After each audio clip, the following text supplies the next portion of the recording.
Bendito el Señor. Yo estoy algo así como casi ansioso, aguardando el mensaje del pastor Marcelo la semana que viene. Estábamos hablando de la palabra en la que el Señor nos ha direccionado acerca de los nacidos de Dios, porque entender que somos nacidos de Dios ya de por sí habla de un ADN. Usted tiene un ADN. Alguien decía días atrás en una conferencia que estaba escuchando, decía, somos polvo de estrella. ¡Guau, qué bárbaro! La Biblia dice que Dios nos hizo del polvo de la tierra. Bueno, tal vez usted considere que la tierra es una de las estrellas. No sé discutir ese tema, pero aún en otros ámbitos la gente está reconociendo que somos creación especial del Señor. Así que decirle que tenés al lado tuyo, mientras los niños ya van pasando a su culto de niño, sos una creación especial del Señor. Sos una creación especial. Gloria a Dios. Tenés que enterarte, sos una creación especial del Señor. Bendito Dios. Y el pastor Marcelo traerá una palabra interesante en las semanas próximas. Pero yo quiero volver a lo que venimos hablando, de qué se alimenta un nacido de Dios. De pronto ha sido tu pregunta, ¿por qué si los creyentes tenemos a Cristo y hemos nacido de nuevo, qué pasa con nosotros que aleteamos y no remontamos vuelo? Bueno, es que probablemente no nos estemos alimentando de lo que nos tenemos que alimentar. Me contaba un hermano que, y por favor simplemente escuchen la ilustración, nadie, no vamos a desplumar a nadie aquí. Un camión que trasladaba jaulas de pollos desde un criadero, una jaula se cayó a la calle, se abrió y salieron los pollitos engordados en el criadero. Gordo. Porque no venían del gallinero, venían del criadero, destino para comerlo. Entonces los pollitos daban vuelta, pollitos, tremendos pollos, engordados, listos para matarlos, listos para que aparezca ahí en la góndola de la carnicería o de la pollería, para convertirlo en milanesa o en pollito al horno. Pero ahí estaban, no se podían mantener parados. Estaban tan gordos. Ahora, ¿cuántos han visto la película, creo que es Rocky 1 o Rocky 2? Es un boxeador. ¿Cómo lo entrenaban? Corriendo un pollo adentro del gallinero. Él tenía que agarrar el pollo. ¿Lo agarraba fácil? La naturaleza del pollo, que se cría como pollo, no lo agarrás así nomás. ¿Alguna vez corriste una gallina? ¿Corriste un pollo? Son rápidos, aletean, se te escapan, son movedizos. Entonces, bueno, ¿qué es la ilustración? El pollo de criadero fue engordado para ser comido. El otro creció en un ámbito más natural. Y no vuelan porque normalmente se le cortan las alas. De pronto, quienes son de la generación superior a la mía lo conocieron más. Y yo no soy tan viejo. Todavía no llegué a un tercio de siglo. Sí, pasé la mitad. Pero tuvimos que cortarle las alas a las gallinas. Porque alguna vez se nos volaban por arriba del alambrado. Y si las dejábamos, ellas hubieran volado. Pero como las estábamos criando ahí para que pongan huevitos, y para cuando llegara el momento de meterlas a la cacerola, no queríamos que se nos vuelen. Así que si la dejábamos que se desarrollaran en forma natural, le crecen las alas, tienen la agilidad y vuelan. Tal vez no distancias, claro, no vuelan como un águila por allá en las alturas, pero nosotros no le dimos la oportunidad. Cada tanto, o mi mamá, o una de mis hermanas, o mi papá agarraba la tijera y quedaba el plumerío ahí. Le cortaba las alas y un poquito la cola. Porque ahí está el timón con el que se dan dirección. No sé, los que tienen unos cuantos añitos tal vez tuvieron gallinas que se les voló. Bueno, estaban las que desaparecían porque estaban los ladrones de gallinas.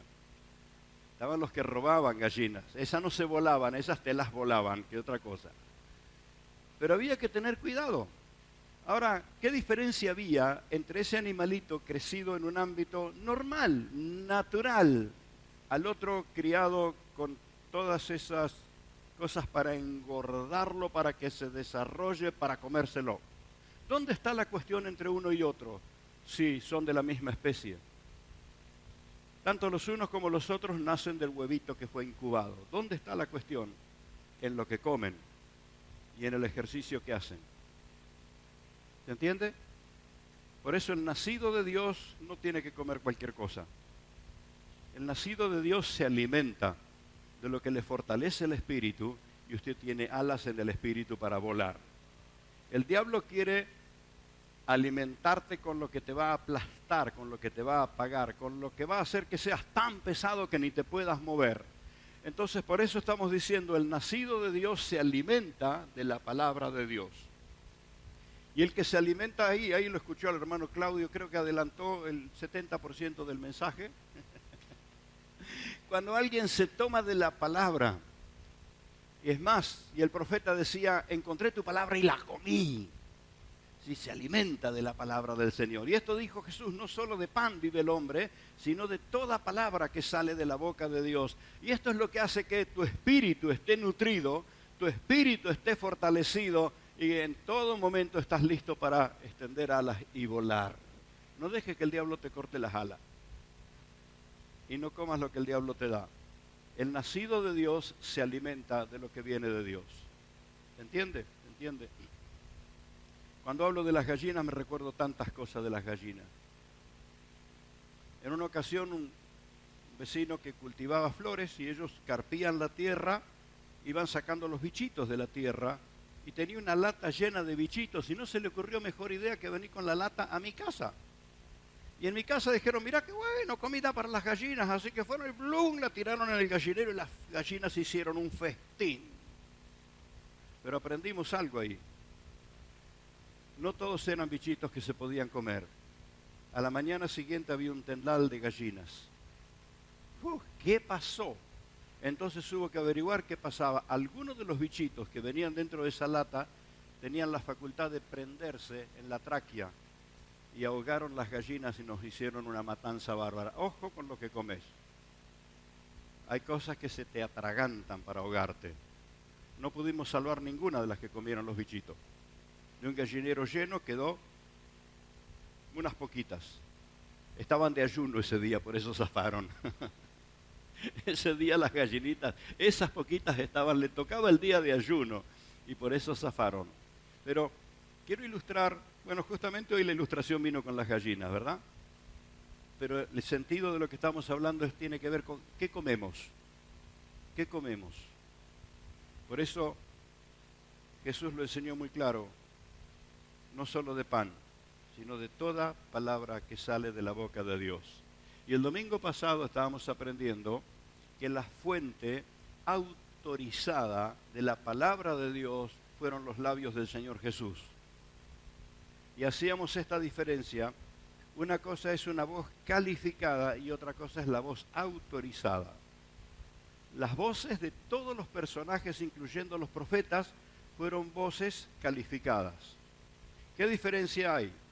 Bueno, un profesional, tenga el rango que tenga en el ámbito de la justicia, es una voz calificada, puede dar un consejo, puede hacer un razonamiento, puede recordar los ítems de la ley y de la Constitución y todo eso que escuchamos en los noticieros que no entendemos nada, que le preguntan a alguno por lo que dice la Constitución, por esta ley, por el número tal y qué sé yo, y no entendemos nada. Es una voz calificada porque tiene conocimiento. Pero la voz autorizada es la del que toma la decisión. ¿Entiende? Ante una causa puede haber muchos profesionales y aún jueces que den su opinión y su punto de vista, pero la voz autorizada es el juez que baja el martillo, el que dice, esto es así. Y entonces pudo haber muchísimas voces autorizadas en la historia, incluso calificadas, incluso lo que los predicadores, lo que hacemos los maestros de la palabra. Tenemos una voz calificada porque nos fundamentamos en las Escrituras, pero la voz que tiene la autoridad para decidir finalmente es la voz del Señor. Y esto es lo que dijo el Señor. Nos alimentamos de toda palabra que sale de la boca de Dios. ¿Recuerdan? Jesús lo dejó muy, muy claro. No digo nada que el Padre no me haya mandado a decir. En 33 años de vida, ¿cuánto habla una persona en 33 años? ¿Cuánto habla? Lo primero que se registra que Jesús dijo fue: en los negocios de mi Padre me es necesario estar. Claro, la palabra negocio por allí la vemos un poco turbia, ¿verdad? Nos cuesta entender a qué se está refiriendo. El negocio de Dios es redimir la humanidad, es salvar a la gente, porque cada alma vale más que todo el oro del mundo. Y el plan de Dios, el negocio de Dios era redimir, salvar. Y Jesús desde chico, 12 años tenía, cuando Jesús lo tenía así de claro: en los negocios de mi Padre me es necesario estar. Y desarrolla todo su ministerio cumpliendo lo que las profecías habían dicho de él. Y hoy lo que estamos recordando en este domingo de resurrección, estamos recordando justamente el hecho de que para resucitar, ¿qué tiene que suceder primero? ¿Qué tiene que suceder primero para que alguien resucite? ¿Qué tiene que suceder? Tiene que morir. Y Jesús murió y resucitó. Entonces es más que nunca la voz autorizada para decir: el resucitado, el que conoce todo lo del cielo y el que conoce todo lo de la tierra. No hay nadie, absolutamente nadie, como el Señor Jesús para hacernos entender las verdades. Bienaventurado el creyente que ya descubrió eso y dejó de divagar por aquí y por allá y centró su atención en lo que Jesús enseña y en lo que Jesús dijo. Aleluya. Vuelvo a decir lo que dije domingos atrás. Tengo el honor, por supuesto, de hablar palabra del Señor y la responsabilidad de hacerlo. Y preparo no solamente el mensaje, preparo mi corazón, mi alma, mi espíritu, pero tengo el gran honor de hablar a los redimidos, los herederos, los que son pertenencia del Señor. Y voy a tratarte con respeto y con amor, aunque tenga que de pronto hablarte fuerte para que te despiertes. Porque el diablo por ahí te tiene engañado y te está engordando para mandarte al horno. Pero esta palabra va a alimentar tu espíritu para que el diablo no te tenga de hijo. Es para que vivas como hijo de Dios. El que tiene las fuerzas del espíritu, el que vive fortalecido en el Señor. Entonces tengo el gran honor de hablarle a los redimidos. Aleluya. ¿Y son todos perfectos en tu iglesia? No, ni el pastor. ¿Cuántos se dieron cuenta? Ni el pastor es perfecto. Es que no hay perfecto. No, tenemos nuestras mañas. Tenemos nuestras perezas, nuestras fiacas, tenemos nuestras inmadureces. Tenemos nuestros límites emocionales. A veces estamos por el cielo y a veces estamos por el suelo. Claro que nos pasa todo eso, pero eso no borra tu nombre del libro de la vida. ¿Se entiende? No recuerdo en cuál de todas las reuniones fue que lo dije, pero hace unos años atrás, mi esposa y yo tenemos la ciudadanía italiana, gracias a que mi abuelo no renunció a su ciudadanía cuando entró en Argentina. Él no renunció a su ciudadanía, así que mi hermano hizo el trabajo de recorrer pueblo por pueblo donde había vivido mi abuelo, consiguió todos los datos, entró entonces esa carpeta en la embajada italiana y allí fuimos todos los cadañones detrás de mi hermano y tuvimos la ciudadanía. Así que fuimos para renovar el pasaporte. Y entonces, claro, el pasaporte tiene fecha, se vence, pero dije yo al hombre que nos estaba atendiendo: ¿y la ciudadanía? Me dijo: señor, la ciudadanía es de por vida mientras usted no la renuncie. ¡Wow! No sé cuántos entienden esto. Por eso cuando los hermanos oran y dan la bienvenida, anotan mi nombre en el libro de la vida, del cual no será borrado mientras vos no lo renuncies. ¿Está? La única manera de que seas borrado del libro de la vida es que vos le digas al Señor: no te quiero seguir más. Y eso se llama apostasía.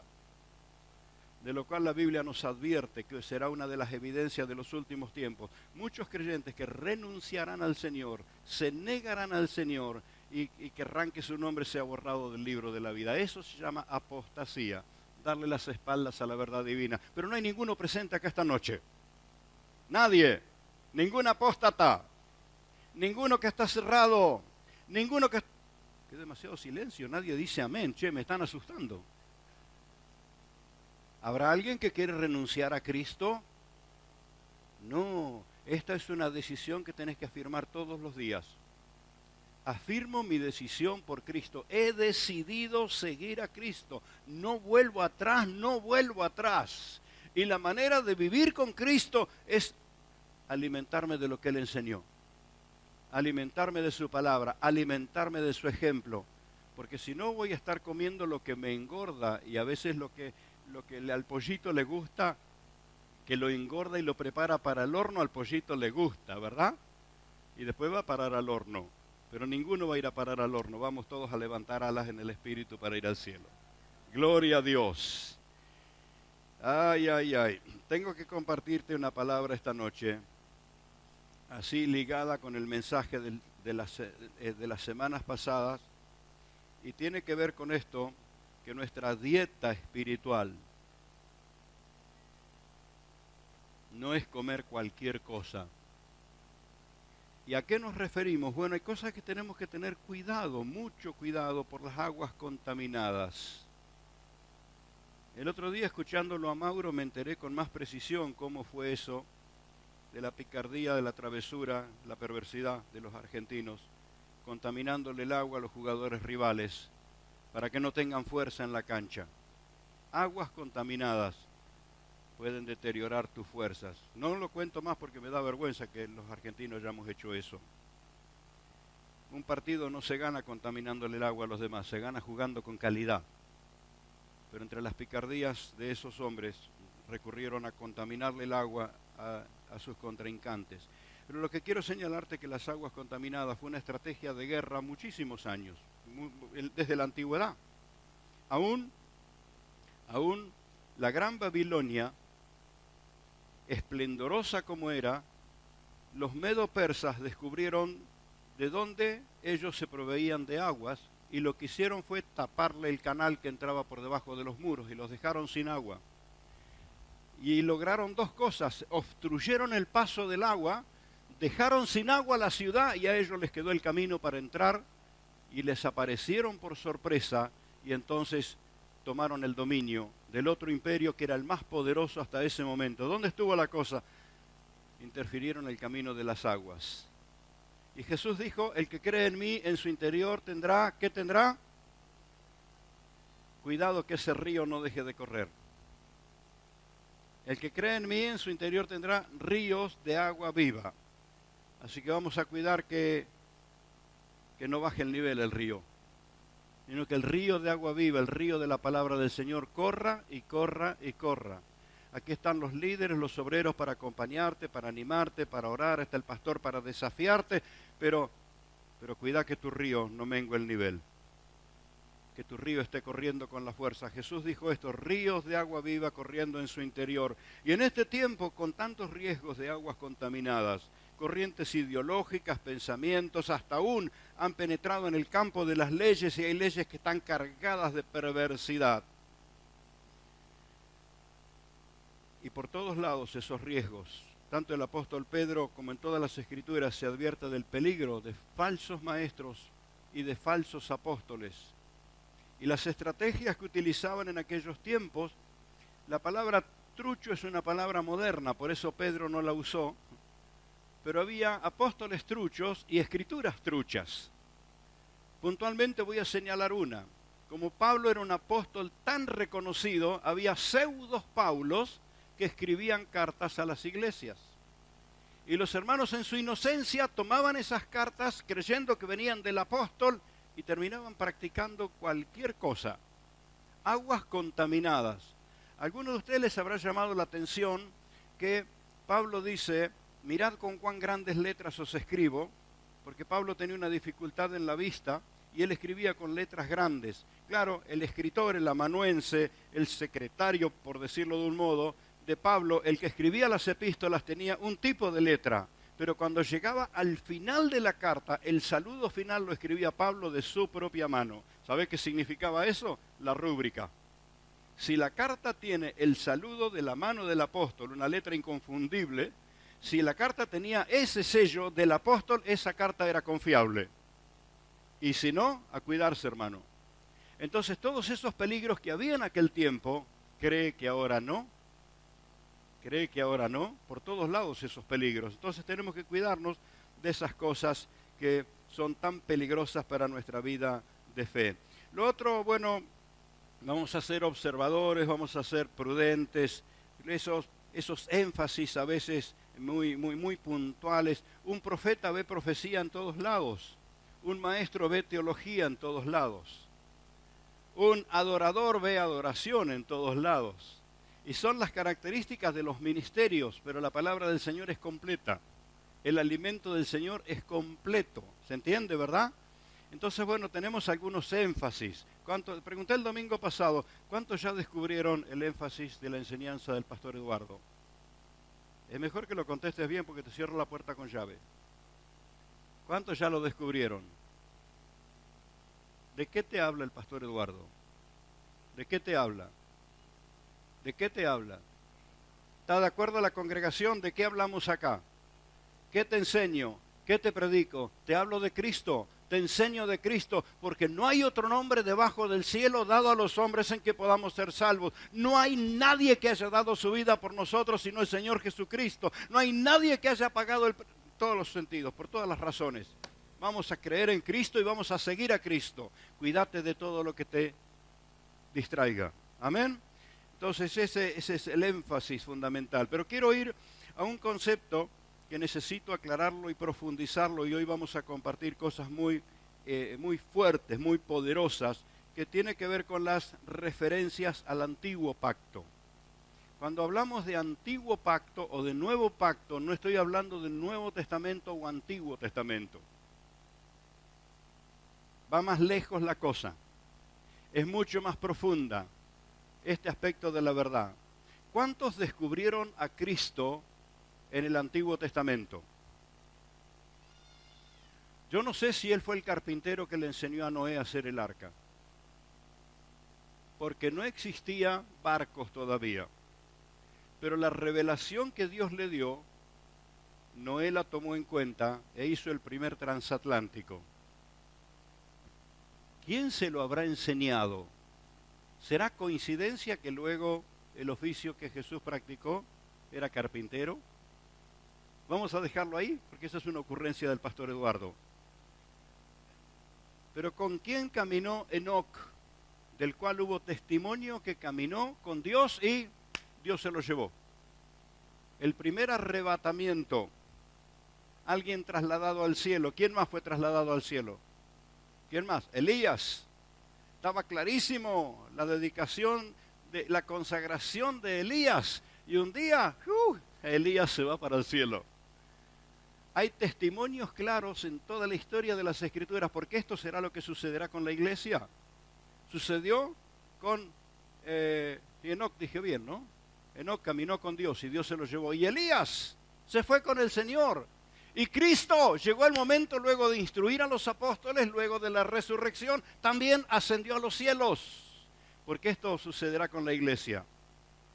Ahí van a quedar tus anteojos, tu bastón, tu postiza, la pata de palo, todo va a quedar ahí. Porque con un espíritu, con un cuerpo glorificado, nos vamos con el Señor. De esto vamos a hablar más profundo en un momento. Pero ¿qué quiero decirte? Que Jesús estuvo en toda la historia. Se utilizó la ilustración del Cordero porque se entiende que cuando Adán y Eva pecaron y descubrieron que estaban desnudos y empezaron a tener vergüenza, entonces Dios tuvo que usar pieles de animales y se entiende que es la piel de un cordero lo que Dios utilizó. Así que para tapar la desnudez tuvo que morir un cordero. Por eso se utilizó siempre la ilustración del Cordero de Dios que quita el pecado del mundo. Y que Cristo fue preparado en los cielos para venir a morir como murió aquel Cordero para tapar la desnudez de la humanidad. Así que durante toda la historia y especialmente en el Antiguo Pacto estaba la ilustración simbólica del Cordero. Y se mataba un cordero y se comía toda la carne del cordero y la sangre de ese cordero era para cubrir los pecados, pero era ilustrativo. Mas llegó un día el Cordero de Dios y esto es lo que estamos recordando. El Cordero de Dios que quita el pecado del mundo. Vos no fuiste limpio por la sangre de uno de esos corderitos del campo, vos fuiste limpio por la sangre de Cristo. ¿Por qué tuvo que nacer en Belén? No hace mucho leo un comentario de un erudito, estudioso de estos aspectos, y decía que los corderos que se criaban justamente en la zona de Belén tenían mayor perfección que los corderos criados en otro lugar. Y los sacerdotes, cuando buscaban el cordero perfecto para derramar su sangre en el altar, para ofrecer el holocausto, el sacrificio, normalmente buscaban los corderos que venían de Belén. ¿Qué estaría enseñándoles Dios cuando el Cordero de Dios nace en Belén? Ya venía preparándolos para entender que allí nacería el Salvador. Aunque son datos de carácter histórico, pero tienen muchísimo sentido en los lugares donde Jesús nació, donde Jesús desarrolló su ministerio. Pero ¿qué quiero decirte? En las continuas referencias al antiguo pacto que nos confunden con el nuevo pacto, quiero decirte que el precio por tus pecados ya fue pagado por Cristo en la cruz. El antiguo pacto fue el pacto que Dios hizo con Moisés, porque ese pueblo que lo sacó de Egipto, ese pueblo que cruzaron el desierto, ese pueblo que no salieron en forma insignificante de Egipto. Cuando entraron en Egipto era una familia de aproximadamente 50 personas. Jacob, sus hijos y todos los que estaban con él, toda la parentela, era un número como de 50 personas. Y se multiplican en el correr de los años y pasan a ser 2 millones de personas. Así que cuando salen de Egipto, no salen sin que antes Dios los sacuda a Faraón y sacuda la tierra de Egipto y todas las plagas que vinieron, y Dios tuvo que quebrantarlo a Faraón, y entonces el pueblo salió de Egipto. ¿Era notorio que Dios estaba con ellos? Claramente notorio. Ahora salen. Claro, 10 generaciones de esclavos no tenían idea cómo se combatía, cómo se luchaba, cómo se conquistaba. Y cuando salen, se encuentran con el mar por delante y ven a la distancia el ejército egipcio que viene para hacerlos pedazos, para destruirlos. Pero claman a Dios, ¿y cuántos recuerdan que Dios les abre el mar? Y ellos pasan por el mar en seco, un callejón en el medio de las aguas. Ahí pasaron y los egipcios dijeron, ¡una nueva autopista, vamos! Y cuando estaban metidos en el callejón, las aguas se cerraron. ¿Qué pasaría si en tu vida hubieras visto milagros de esta naturaleza? ¿Quién te para en el culto de la alabanza? ¿Quién te para? ¿Quién te para de no testificar, de contar las grandezas del Señor? Mira qué grande es Dios, qué fiel es Dios, qué bueno es Dios. ¿Sabe qué hicieron estos? Lo que vos no tenés que hacer nunca. Se olvidaron. Se olvidaron que Dios los sacó de Egipto. Se olvidaron que Dios lo agarró del cuello a Faraón y los sacudió para que los suelte. Se olvidaron que Dios les abrió el mar y que los defendió. Y ahora están en el desierto y lloran porque extrañaban a Egipto. Extrañaban los ajos y las cebollas que comían en Egipto. ¿Te acordás, hermano, qué tiempos aquellos cuando íbamos a los bailes? ¿Te acordás? No, mejor no acordarse nada. Extrañaban Egipto. Y Dios los había dado milagros. Y para que las fieras del campo no vinieran para matarlos, Dios puso una antorcha de fuego sobre el campamento, porque los animales huyen al fuego. ¿Querés que el diablo huya? Tené alto el fuego. Y los demonios huyen si hay fuego. Así que la antorcha de Dios, el fuego de Dios estaba sobre ellos, pero bajo la antorcha de Dios su perversidad no paraba con nada. Y en el día, para que el calor abrasador del sol no los mate en el desierto, Dios le puso la nube de su gloria. Así que la nube de su gloria, la llama de su gloria. ¿Y cómo calificarías a personas tan tercas, tan necias, que son puestos en libertad por una sucesión de milagros y ahora viven por una sucesión de milagros? Y cuando ellos tienen hambre, Dios les hace caer maná del cielo y llenan la pancita, pero el otro día estaban rezongando igual. Y quejándose, y quejándose, y quejándose. ¿Cuántos cantan alabanzas? ¿Sabe qué cantaba aquella generación? Quejabanza. Ellos eran espectaculares con la quejabanza. Quejas y quejas y quejas, y lo ofendieron a Dios. Y cuando Dios quiso hablarles y les habló con voz audible, se taparon los oídos y le dijeron a Moisés: nosotros no lo podemos oír, escuchalo vos, vos escuchalo, nosotros no. Le cerraron los oídos al Señor. Por eso, ¿por qué estoy haciendo esta comparación? Porque a esa gente, duros de corazón, ciegos, que se olvidaron de los milagros, que se olvidaron de la protección, que se olvidaron de la provisión, que se olvidaron de la presencia de Dios y que rechazaron la voz de Dios, Dios tuvo que escribirle los mandamientos en la piedra. Porque las piedras fueron más blandas que sus corazones. Entonces el antiguo pacto fueron los mandamientos escritos en la piedra. Pero ¿cuántos ya saben cómo es el nuevo pacto? ¿Dónde está la palabra de Dios en el nuevo pacto? Pondré mis leyes en sus corazones y en sus mentes las escribiré.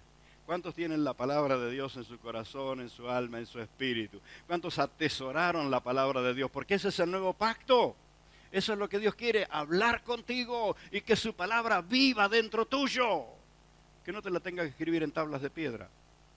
Aquella generación fue tan dura, tan necia, que Dios tuvo que escribirle los mandamientos en las... ¿Y sabe qué decían los mandamientos? Los mandamientos declaraban todas las razones por las que iban a ser condenados. Entonces no era un pacto de redención, era un pacto de advertencia. Por todas estas razones vas a ser condenado. Pero para que tuvieran esperanza, Dios les dijo: voy a enviar el Cordero, el que va a derramar su sangre, el que te va a librar. Y esto es lo que estamos recordando ahora.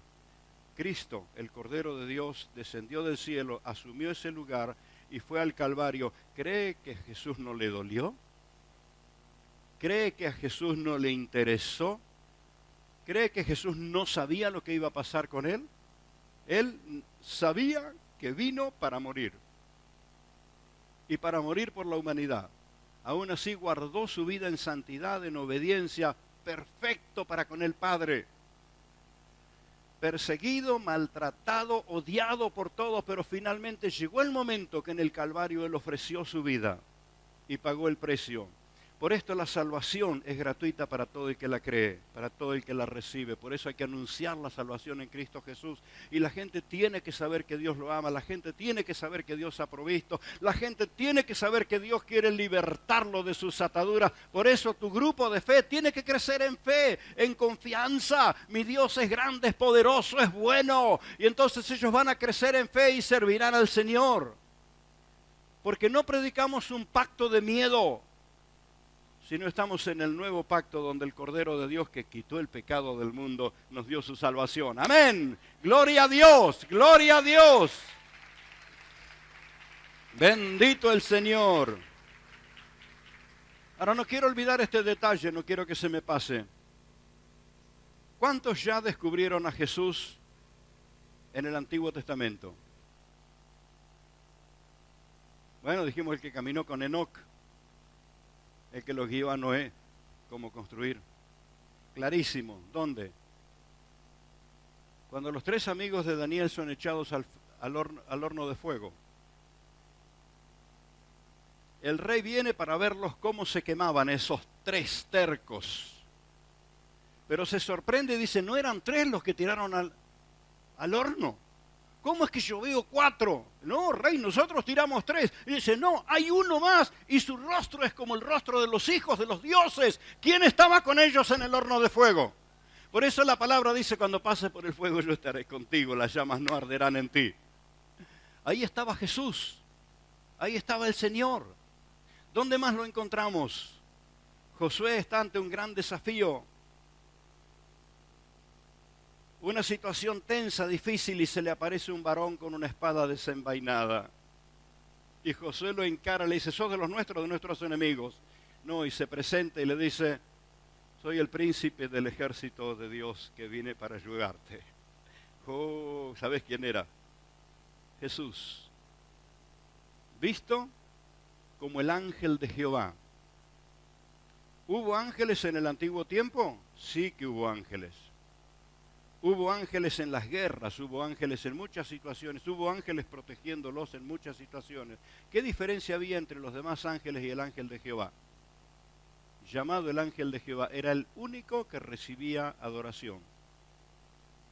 Los ángeles de Dios no te reciben la adoración. Si un ángel se te aparece y vos te querés postrar para adorarlo y recibe adoración, avivate que no es un ángel de Dios. Cuando Juan quiso adorar delante del ángel, el ángel le dijo, no, no, no, la adoración es para Dios. Yo soy consiervo tuyo. Fui enviado para ayudarte. Pero el ángel de Jehová, porque era el Señor, él recibió adoración. Es lo que lo distingue. Entonces, ¿apareció Jesús en toda la historia? Va a ser muy interesante que te pongas a observar las veces que Jesús apareció en toda la historia. Él nunca se quedó quieto. Y llegó el momento, claro, nació en Belén, tomó forma de hombre, pero estuvo presente siempre. Amén. Siempre estuvo presente. Y llegó el momento, ese momento tan cruel, tan duro, tan fuerte, porque no había otra manera de redimir. Por cuanto todos pecaron en el pecado de Adán y de Eva, la especie humana quedó bajo condenación. Y Cristo vino para tomar esa condenación y quitarla del medio. Por eso vino a dar su vida. No había otra manera. No había otra manera. Y esto es lo que hemos recordado en estos días. Más allá del conejito de chocolate, del huevito de Pascua, más allá de todo lo que las tradiciones le añadió, más allá de todas esas cosas que son, bueno, lindas para que los chicos jueguen, se diviertan, y hasta los grandes, hay un pedacito de chocolate también, ¿verdad? Pero no, va más allá de la cuestión festiva, de la cuestión tradición. Aquí hay algo de carácter terminante. Sin Cristo no hay salvación. Por eso Él vino a entregar su vida. Y cuando el Señor se ofrece en el Calvario, es más, Él lo dice una y otra vez, nadie me quita la vida, yo entrego mi vida. Entre las pruebas que los científicos han encontrado, es que la agonía de alguien crucificado duraba más horas. La de Jesús duró lo suficiente hasta pagar el precio. No lo mataron, Él se entregó. Por eso es que no le quiebran las piernas, porque Él ya se había entregado. Pero quiero llevarte a lo que las Escrituras dicen de lo que aconteció en ese momento. Porque no es historia, lo que estamos hablando tiene que ver con acontecimientos. Acontecimientos que a nuestra mente le cuesta entenderlo, que a nuestra capacidad le cuesta asumirlo. Pero esos acontecimientos ocurrieron y son impresionantes. La creación misma fue sacudida cuando el Señor se entregó, porque la tierra, la humanidad y la tierra quedaron bajo opresión. Así que la tierra respondió a la liberación que recibe en Jesús. Pero ¿qué quiero decirte con esto? Llegó el momento, y lo dice Mateo, Mateo capítulo 12, y me va a ayudar, perdón, capítulo 27, me van a ayudar poniendo algunas palabras en la pantalla para que sea más sensible comprenderlo, porque estamos entendiendo la diferencia entre Antiguo Testamento y Nuevo Testamento, lo que significa que aún en el Antiguo Testamento Jesús estaba presente, Jesús estuvo, pero la diferencia entre Antiguo Pacto fue el pacto escrito en piedras, el Nuevo Pacto se escribe en el Espíritu. El Antiguo Pacto fue el pacto de la letra, pero el Nuevo Pacto es el pacto del Espíritu. Así que cuando usted lee en la palabra que la letra mata, no está diciendo que leer la Biblia y estudiar la Biblia es lo que te mata. La letra que te mataba era la que había sido escrita en las piedras. Los mandamientos decían todas las razones por las que ibas a ser condenado. Pero en las Sagradas Escrituras, en la palabra de Dios, encontramos la razón por la que somos redimidos, y es la obra de Cristo. Quiero hacer un alto aquí simplemente para decir algo que hoy lo hablaba con algunos obreros. Más o menos a esta altura, poquito antes, por el mes de enero, febrero, el año pasado, yo me aparté, como suelo cada tanto hacerlo, para estar a solas con el Señor y orar y ayunar, y me sentí guiado a entrenar colaboradores en la iglesia, servidores, Porque esta es una iglesia de servidores.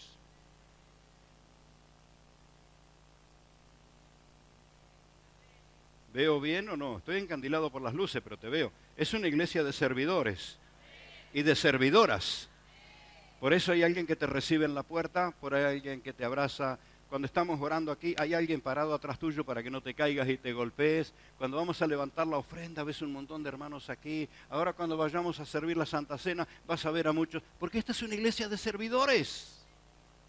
Entonces yo tenía la idea de dar como una escuela a los servidores. Y la presenté, los convoqué aquí, fue por el mes de marzo, por allí el año pasado, y les hablé de la escuela de servidores. Pero tuve que ir entendiendo que no era para un grupo nada más, sino para toda la congregación, todo lo que Dios me estaba guiando a enseñar. ¿Sabe qué está recibiendo usted esta noche? Enseñanza para los servidores. Alguien que no tiene ganas de servir a Dios, se va a pegar un aburrimiento bárbaro esta noche. Pero los que tienen espíritu dispuesto para servir al Señor están alimentándose. Amén. Los servidores están alimentándose. Entonces tuve que entender que no tenía que separar un grupo de hermanos a quien entrenar, sino que tenía que entrenar a toda la congregación. Y entre todos los contenidos que yo tenía en mi lista para enseñar, estamos ahí, metidos justamente en las predicaciones a toda la congregación. Quería explicarles esto, porque tal vez alguno estaba esperando que lo convoque para la escuela de servidores. ¿Sabés dónde estás esta noche? En la escuela de servidores. Los creyentes son servidores del Señor, son amantes de su Rey, son gente dispuesta para servir. ¡Gloria a Dios! ¡Aleluya! Y aquí vamos, Mateo capítulo 27. Jesús asume el lugar del Cordero de Dios. Llegó el momento de ofrecer su vida. Llegó el momento, lo toman, lo apresan, ayudados por la traición de Judas, que lo entrega con un beso. Y en ese momento cuando lo rodean y lo atan y vienen ahí armados con palos y espadas y todo, Jesús le dice, ustedes no se imaginaron que yo le puedo pedir a mi Padre 12 legiones de ángeles, lo que habría pasado con ellos, si bajaran del cielo 12 legiones de ángeles. Si un solo ángel que apareció en el ejército asirio, ¿cuántos mató? 70 y pico de mil personas. Un solo ángel, que habrían sido 12 legiones de ángeles. Y Jesús le dice, yo puedo pedir 12 legiones de ángeles, pero si pidiera ese socorro, ¿cómo se cumpliría el plan de la redención? Así que asume, lo crucifican, el inocente muere por los pecadores, y cuando está en el madero, quiero ser breve por razón de tiempo y también para no marear nuestras cabezas. Voy a ir solamente a las palabras finales del Señor. Entre las palabras que Jesús da desde el Calvario, Él le dice a Juan que se haga cargo de su mamá. No la dejó descuidada a María. Le dijo, Juan, por favor, aquí está. Es como si fuera tu madre. Y le dijo a María, María, madre, es como si fuera tu hijo. Entonces no la abandonó, la dejó al cuidado de Juan. Pero también miró la multitud enfurecida. Todos estaban ciegos, seguramente muchos de ellos habían comido de los panes y de los peces, muchos de ellos habrían recibido milagros, pero ahí enceguecidos, porque cuando el diablo te enceguece te olvidas de lo que Dios hizo. Estaban gritando, crucifícalo, crucifícalo, y burlándose de él, y él está diciendo, Padre, perdónalos porque no saben lo que hacen. Y llega el momento, y habiendo cargado sobre sí el pecado de la humanidad, y esto dice capítulo 27 de Mateo. Mas Jesús, habiendo otra vez clamado a gran voz, entregó el Espíritu. En el libro de Lucas nos dice que se refirió al Padre y le dijo, Padre, en tus manos encomiendo mi espíritu. Listo, ¿sabes qué sucede cuando el espíritu sale de un cuerpo?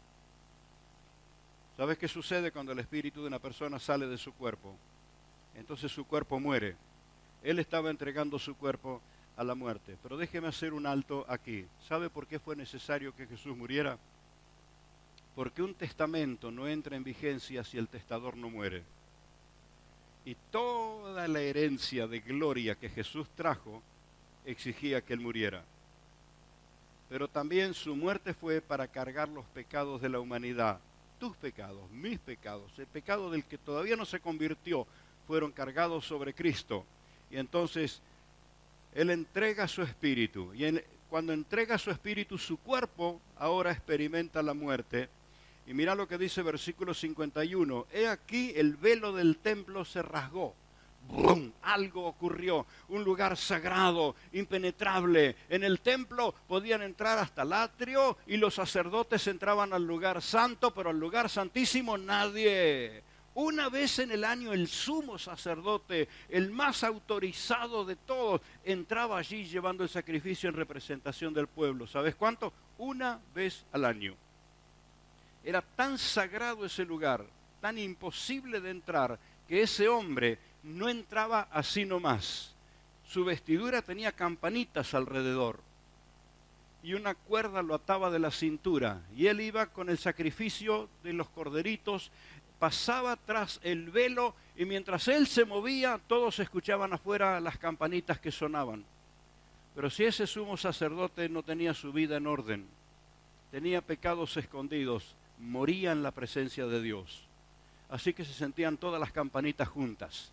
Si sonaban todas las campanitas, porque sonó el sumo sacerdote. Y nadie podía entrar a sacarlo. Entonces tenían que tirar de la soga y sacaban un cadáver. El que había entrado para interceder delante de Dios tenía que ser sacado para ser sepultado. Quiere decir que ese velo, el velo del templo, era un límite muy fuerte. Un tejido muy grueso que no había sido comprado en cualquier retacería. Era una tela, un entramado muy pero muy grueso. Pero cuando Jesús muere en la cruz y abre el camino para que entres a adorar a Dios, que entres en la presencia de Dios, el velo que está en el templo se rompe de arriba abajo. Fue Dios el que dijo, listo, ya no hay límites, vengan todos, vengan a adorar. Por eso esta noche, cuando estabas adorando, si hubiera sido en aquel tiempo, no habrías podido pasar el velo. Pero porque Cristo abrió el camino, entraste a la misma presencia del Rey para darle tu adoración, porque el velo no está más. ¡Gloria! No está más. Y ya no dependerás de un intermediario una vez al año. Ya no vas a depender de un intermediario una vez al año. Todos los días y a cada instante, gloria a Dios por los que viven gozando la presencia del Señor. El profeta Elías decía, sirvo a Jehová de los ejércitos en cuya presencia estoy. Bienaventurado el creyente que vive en esa convicción. Vivo en la presencia del Señor. En lo que hago en mi trabajo, cuando ando en las calles, en mi negocio, en lo que haga. Vivo delante del Rey de Reyes. Él está conmigo y mi vida está entregada en sus manos. Gloria a Dios. Ya no estás lejano. Está abiertas las puertas. Así que este detalle que el velo del templo se rasgó en dos de arriba a abajo es muy elocuente. Ya no hay estorbo para que entres a la presencia de Dios. Por eso esta noche pudiste entrar y adorar con esa libertad. Pero sucedieron otras cosas más. Porque esto tuvo que ver puntualmente con el templo, con el lugar sagrado. Es que pasó algo también. ¿Qué más sucedió? El velo del templo se rasgó de arriba abajo y la tierra tembló. Y el temblor fue tan fuerte, la tierra se sacudió. Cuando yo estaba mirando este aspecto de cómo las tinieblas cubrieron la tierra, cómo la tierra tembló, decía, ¿qué sería? El cosmos, sería el universo, y el Espíritu Santo me lo hizo mucho más sencillo, es la creación. La creación aguardaba la redención. Y cuando el Cordero de Dios pagó el precio, la creación tuvo ahora acceso a la redención. Entonces se rompe el velo del templo, la tierra tiembla, se sacude, hay allí es propiamente un cataclismo, un terremoto, algo muy poderoso sucede. ¿Qué más sucede aquí? ¿Qué más? Es que las rocas se partieron. ¿Te ha tocado romper alguna piedra alguna vez? Yo he observado en una ocasión una gente, frentistas que hacían frente de piedras, el trabajo que hacían para poder sacar una lámina de piedra, el tiempo que les llevaba con la piqueta, trabajar y trabajar y trabajar para sacar un pedacito. de la piedra. Pero ahí, ante semejante acontecimiento, y quiero que tomes conciencia, por favor, porque ante ese impresionante acontecimiento que Jesús entrega su vida, paga el precio, la tierra tiembla y las rocas se parten, se rompen. Algo poderoso sucede. ¿Qué más ha sucedido? Ahí lo tenemos. El sol se oscureció y la tierra quedó a la oscura por un promedio de 3 horas. Tinieblas, se oscureció. Algunos teólogos dicen que ese oscurecimiento del sol fue por la concentración de demonios que fue en una nube negra que hasta tapó la luz del sol. No quiero hilar tan fino, simplemente decirte los acontecimientos que sucedieron. Hubo señales evidentes en toda la creación. ¿Qué más tenemos? Hubo tinieblas en toda la tierra, así que la creación entera se enteró que algo había pasado. Y no era un corte de luz, nadie se iba a quejar a la EPE. Fue un corte de luz tremendo. Los santos resucitaron. ¿Quiénes eran los santos? Aquellos que en toda la historia habían creído que el Salvador vendría.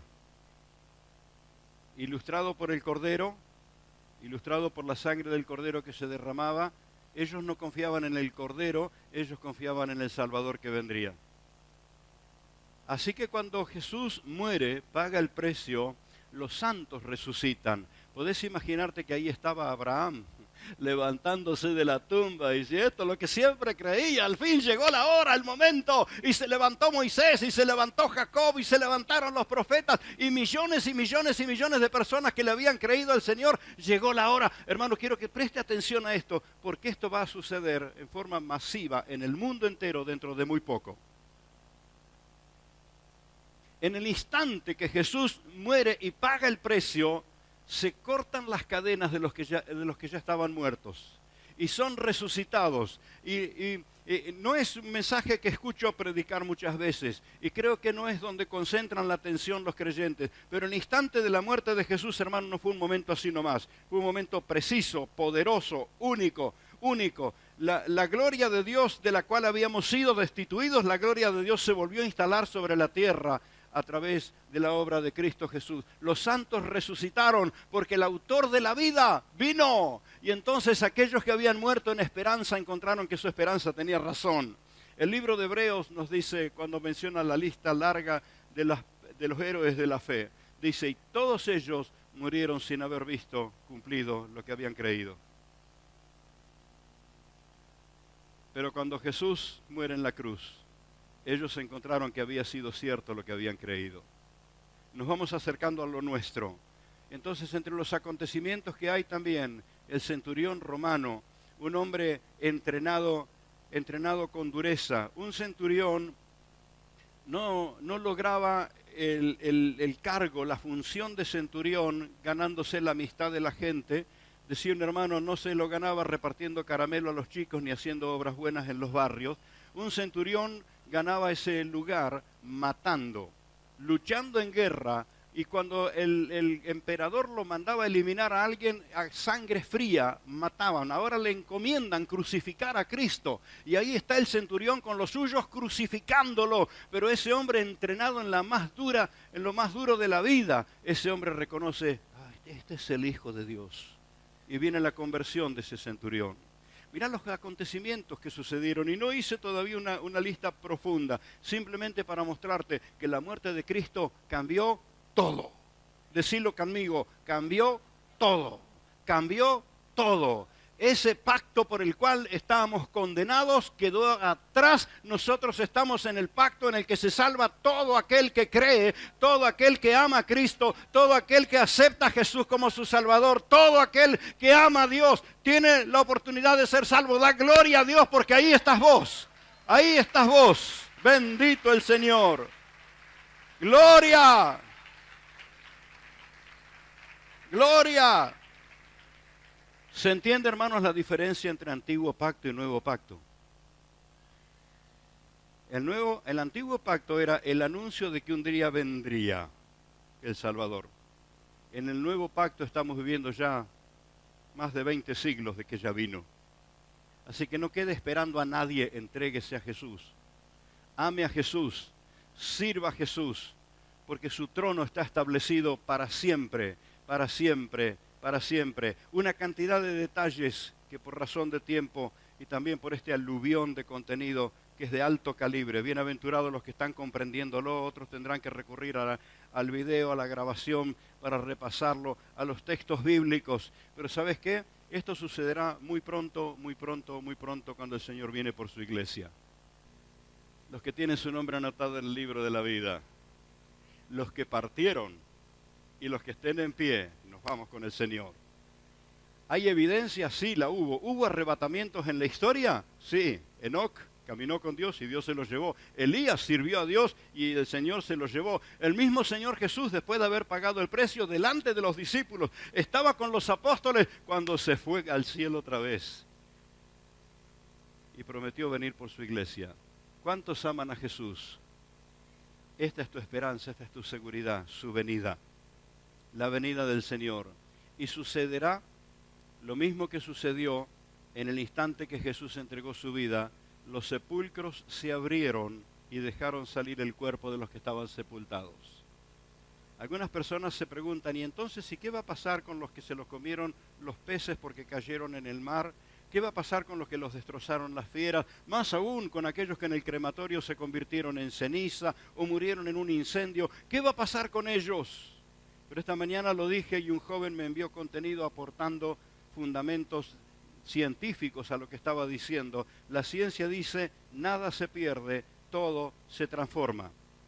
Así que los átomos que compusieron ese cuerpo de alguien que murió en un incendio o que fue cremado, esos átomos cuando escuchen la voz de trompeta del Señor correrán a componerse de nuevo a donde habían compuesto ese cuerpo. ¡Aleluya!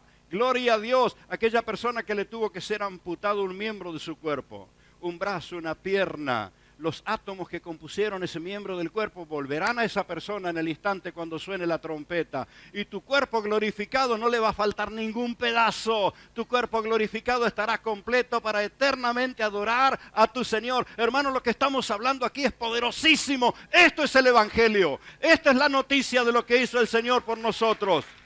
¡Gloria a Dios! ¡Oh, bendito! Entiende mi fervor, ¿verdad? Entiende. Soy un hombre más bien calmo, pero estas cosas me encienden. Esto es impresionante.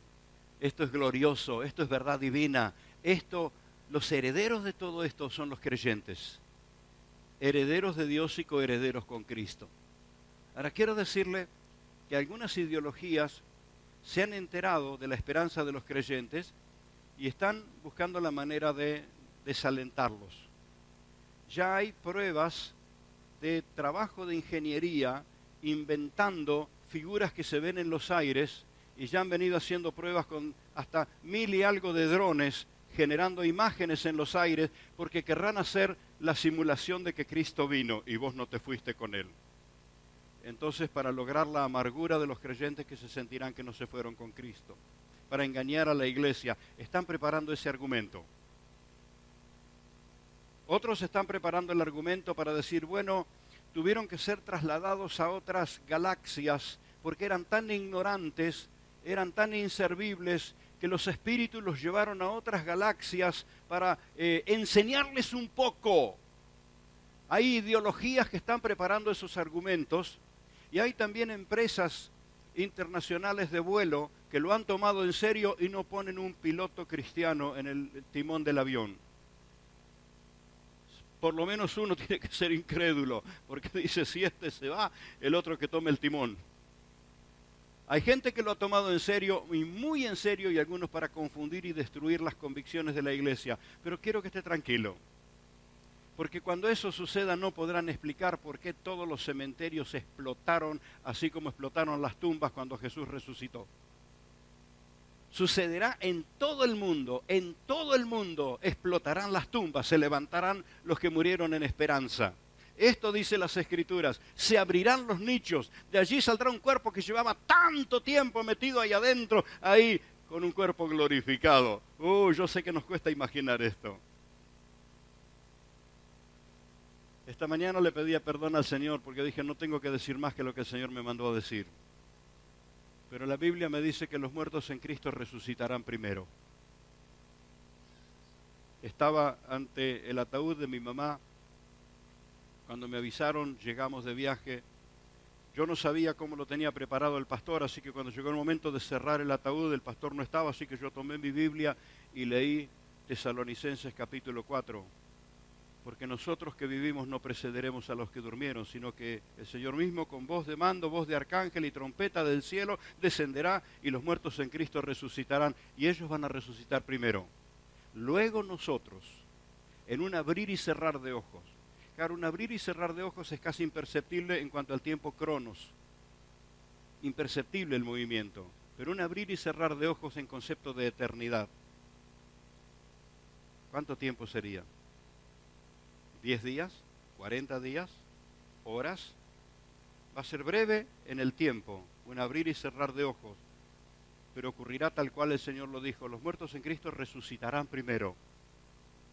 Así que algunos encontrarán que se le aparezca aquel hermano que le predicó y que le mostró el ejemplo, y bueno, partió, está con el Señor, pero ahí está, y cuando llega la hora que su cuerpo resucita, se te sienta en la mesa y te diga, vamos, basta, tu testarudez, dejala de lado, tu incredulidad, dejala de lado, llegó la hora, el Señor ya viene por nosotros, ¡guau! Y no será una alucinación, se te van a aparecer. Bienaventurado el que no se asusta de esto, sino que lo entiende. ¿Por qué Dios habrá querido que los muertos en Cristo resuciten primero? Porque quedan tantos creyentes tercos todavía que si algo no los sacude, van a quedarse bajo el gobierno del anticristo. En la timba se dice que este es un as bajo la manga. Dios no se queda sin armas. El mundo entero no sabrá explicar lo que sucede. Con todos los argumentos que tengan no van a poder negar que el Señor vino por su iglesia. Y quiero decirte algo más. Porque iremos a las bodas del Cordero, esto es lo que recordamos en la cena del Señor. Vamos a las bodas del Cordero, donde Jesús volverá a tomar del fruto de la vid. Ese vino nuevo en la presencia del Padre va a volver a tomar la Santa Cena como la tomó con los discípulos cuando se despidió. Entonces, luego de las bodas del Cordero, quiero que sepas qué es lo que va a suceder. En primer lugar, el Señor viene por su iglesia. Enviará sus mensajeros, estaremos los predicadores ataladrándote la cabeza para que sepas que el tiempo llegó y si Dios tiene que resucitar a alguien para que vaya y te sacuda, lo va a hacer. Todavía no, aguardo un cachito. Ahora vamos a tomar la Santa Cena en un momento. Espero que nadie esté impresionado, sino que estés receptivo a la verdad que estás escuchando. Y el Señor vendrá por su iglesia.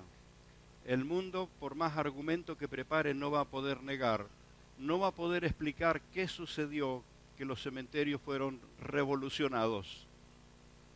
No podrá explicar que ese compañero de trabajo que venía feliz, cantando coro, les hablaba de Jesús, ahí encontraron el montón de ropa, sus anteojos, su dentadura postiza y su bastón o muleta o lo que fuera, pero no lo encontraron a él. Y Jesús dice, estarán dos durmiendo en una cama. Esposos incrédulos, mujeres incrédulas, acepten a Cristo, porque la Biblia dice que estarán dos durmiendo en una cama, el uno será tomado y el otro será dejado. ¿Dónde está? ¿Dónde está? ¿Dónde está? Ahí quedó su pijama, pero su cuerpo ya no está. Hermano, esto no es para impresionar, esto es para concientizar. Estarán dos personas trabajando, estarán en el molino, dice el Señor. Van a estar en la tarea normal de todos los días y en un instante se te desapareció el que estaba al lado. O mejor que seas vos el que se desaparece. Mejor que seas vos el que se desaparece, ¿cierto? Uno será tomado porque creía en Jesús y el otro será dejado. El Señor pagó el precio, por eso es el dueño de la iglesia. Y toda persona que acepta a Cristo tiene esperanza eterna. Así que el Señor viene por su iglesia. Pero luego de la fiesta y de las bodas del Cordero, viene para gobernar sobre la tierra. ¿Sabes con quién viene? Con su iglesia. Por eso te está entrenando como servidor, porque vas a servir por 1000 años. No te canses con un cuerpo glorificado. ¿Querés saber cómo es el cuerpo glorificado? Fíjate qué sucedió con Jesús después de resucitar. Él murió cargando todos los pecados de la humanidad. Él murió cargando todas las enfermedades, pero cuando resucitó en gloria, sano absolutamente. Así es el cuerpo glorificado. Ese cuerpo el Señor tiene preparado. Va a transformarte si estás en pie todavía. Y si te tiene que sacar de adentro del nicho, te va a sacar de adentro del nicho.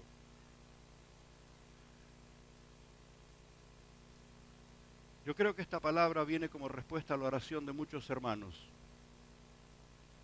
Muchos que han doblado sus rodillas y le han dicho, Señor, yo quiero conocer más de ti. Señor, yo quiero entender las cosas espirituales. Y en esa apertura de espíritu y de alma, Dios no te está defraudando. Y por eso está enviando su mensajero para darte la respuesta a lo que le estuviste preguntando.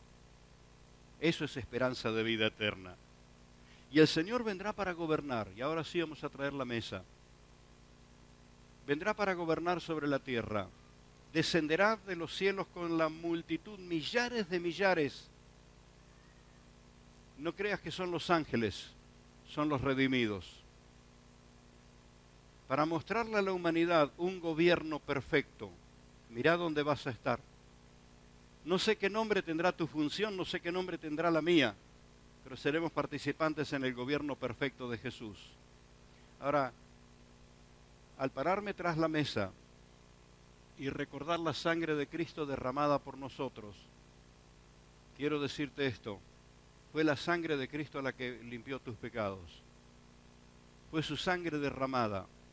Pero es más, se encuentran en las Escrituras suficientes evidencias para saber cuando Él descienda del cielo, primero viene, no va a tocar la tierra, Él va a venir como un gran imán y se va a llevar la iglesia.